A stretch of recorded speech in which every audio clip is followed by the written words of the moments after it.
দর্শক, আমি সরাসরি যুক্ত হয়েছি বাংলাদেশ ইসলামী ছাত্র শিবির যে ৪৯তম যে প্রতিষ্ঠা বার্ষিকী, সেই প্রতিষ্ঠা বার্ষিকী থেকে আপনাদের দেখাতে চাচ্ছি যে আজ সকাল ৯:৩০ কিন্তু বগুড়ার যে আজিজুল হক কলেজ রয়েছে সেই কলেজ থেকে কিন্তু তারা তাদের এই বর্ণাঢ্য র্যালিটি কিন্তু শুরু করেছে এবং র্যালিটি কিন্তু আস্তে আস্তে সাতমাথার দিকে তাদের অগ্রসর হবে। আমরা আপনাদের যতদূর জানিয়ে দিতে চাই যে শিবিরের যে বগুড়ার যে সমর্থন সাবেক বর্তমান সকল যে নেতাকর্মী রয়েছে তারা কিন্তু এই র্যালিতে অংশগ্রহণ করছে। আমরা দেখতে পাচ্ছি যে এখানে যে সাবেক যে শিবির কর্মী এবং সাবেক যে শিবির কর্মী এবং যে বগুড়া সংসদীয় আসনে যে দাড়িপাল্লা এমপি রয়েছেন তিনিও কিন্তু এই মিছিলে অংশগ্রহণ করছে।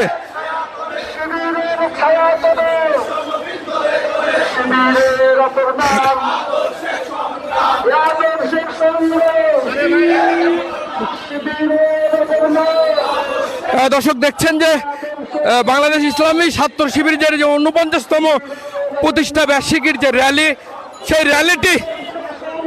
র্যালিটি এখন কিন্তু আমাদের সামনে আমরা দেখতে পাচ্ছি। আমরা একটু কথা বলবো যে আজকে আপনাদের এই প্রতিষ্ঠা বার্ষিকীতে কি বার্তা দিতে যাচ্ছে? আজকের এই প্রতিষ্ঠা বার্ষিকী ইসলামী ছাত্র শিবিরের ৭৭ সালে ৬ ফেব্রুয়ারিতে শিবির প্রতিষ্ঠিত হয়। দীর্ঘ সময় পরে আজকে এই র্যালি থেকে আমরা বার্তা দিতে চাই, বাংলাদেশকে একটি আদর্শিক মানবিক কল্যাণ রাষ্ট্রে পরিণত করার জন্য যে নেতৃত্ব দরকার, এই নেতৃত্ব শিবির থেকে আসবে, শিবির থেকে এসেছে। ধন্যবাদ। ধন্যবাদ। যেমনটি আপনি শুনছিলেন যে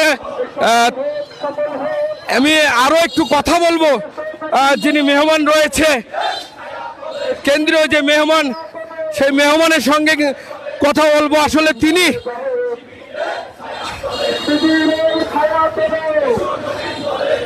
এই প্রতিষ্ঠা বার্ষিকীতে কি বার্তা দিতে চাচ্ছেন আমি এই বিষয়ে কথা বলবো। দর্শক, আপনারা দেখছেন আমার পিছনে যে শিবিরের ৪৯তম প্রতিষ্ঠা বার্ষিকীর যে র্যালি, সেই র্যালিটি কিন্তু ইতিমধ্যেই বগুড়া শহরের প্রবেশ করেছে। আমি একটু কেন্দ্রীয় মেহমানের সঙ্গে কথা বলবো। আজকে আপনাদের এই প্রতিষ্ঠা বার্ষিকী আজকে ৪৯তম প্রতিষ্ঠা বার্ষিকী ইসলামী ছাত্র শিবিরের বগুড়া শহর শাখার র্যালি হচ্ছে। ঠিক আছে, ধন্যবাদ সবাইকে। ধন্যবাদ। দর্শক, যেমনটি শুনছিলেন, দর্শক এই প্রতিষ্ঠা বার্ষিকী কিন্তু সাতমাথার দিকে অগ্রসর হবে এবং তাদের সাতমাথায় গিয়ে কিন্তু সংক্ষিপ্ত সমাবেশের মাধ্যমে তাদের এই প্রতিষ্ঠা বার্ষিকী কিন্তু বর্ণাঢ্য যে র্যালি, সেই র্যালি কিন্তু শেষ হবে। দর্শক, এই ছিল আমার কাছে বগুড়া থেকে ইসলামী ছাত্র শিবিরের প্রতিষ্ঠা বার্ষিকীর র্যালির অংশবিশেষ। সবাই ভালো থাকবেন, ধন্যবাদ।